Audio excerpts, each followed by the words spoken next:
Om Swastiastu. Assalamualaikum warahmatullahi wabarakatuh.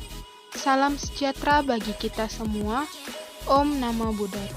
Perkenalkan, nama saya Iren Teresia Pranginangin, kelas B, NIM 2003511068. Di sini saya akan menjelaskan organ reproduksi dari ayam jantan dan ayam betina.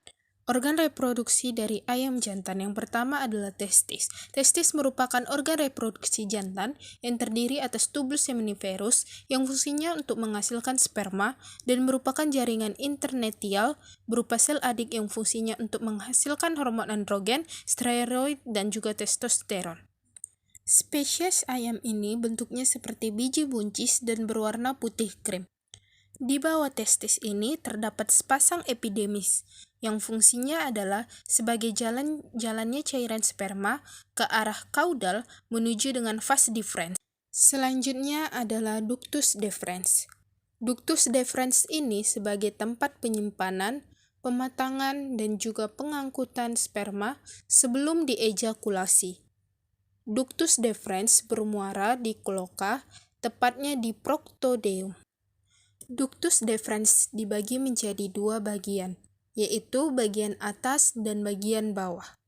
Bagian atas ini merupakan muara sperma dari testis dan bagian bawah merupakan perpanjangan dari saluran epidimis, yang disebut dengan saluran deferens. Vas deferens ini jumlahnya sepasang, dan fungsinya adalah untuk menghubungkan bagian epididymis dengan penis untuk menyalurkan sperma. Alat kopulasi pada ayam akan mengalami rudimenter atau tidak berkembang, yang biasanya disebut dengan papile atau falus. Papile ini fungsinya adalah untuk melakukan penetrasi ke ayam betina dan memproduksi cairan transparan yang bercampur dengan sperma saat terjadinya kopulasi. Selain itu, papile ini biasanya kita kenal juga dengan penis pada ternak ayam jantan. Dan yang terakhir ini adalah alat untuk mengeluarkan sperma atau lubang anus yang biasa disebut dengan kloaka. Organ reproduksi ayam betina. Yang pertama adalah primer atau ovarium dan yang kedua adalah sekunder atau oviduk. Nah, ini dia ovarium. Ovarium itu disebut juga dengan kantung telur, merupakan tempat produksi, perkembangan, dan pemasakan sel telur atau ovum.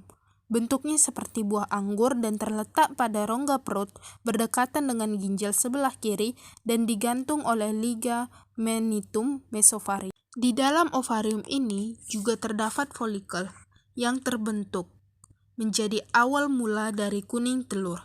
Ia akan membesar semakin lama dan berbentuk seperti bola. Selanjutnya adalah oviduk.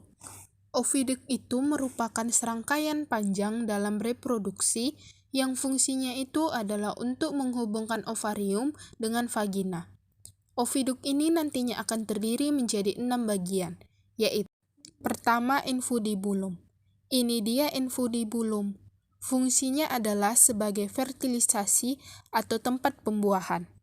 Nah, bagian ujungnya ini akan terdapat selaput tipis berbentuk corong. Disebut juga dengan fimbriae. Itu fungsinya adalah untuk menangkap ovum, kemudian ovum akan masuk ke saluran yang kedua, yang disebut juga dengan magnum. Magnum itu yang adalah bagian terpanjang dari oviduk.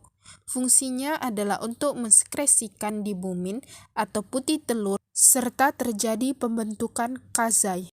Ketiga adalah isthmus. Isthmus ini fungsinya adalah untuk mensekresikan kerabang tipis atau membran sel. Isthmus ini sangat berdekatan dengan magnum, memiliki ciri khusus yaitu berwarna putih dan 4 cm terakhir.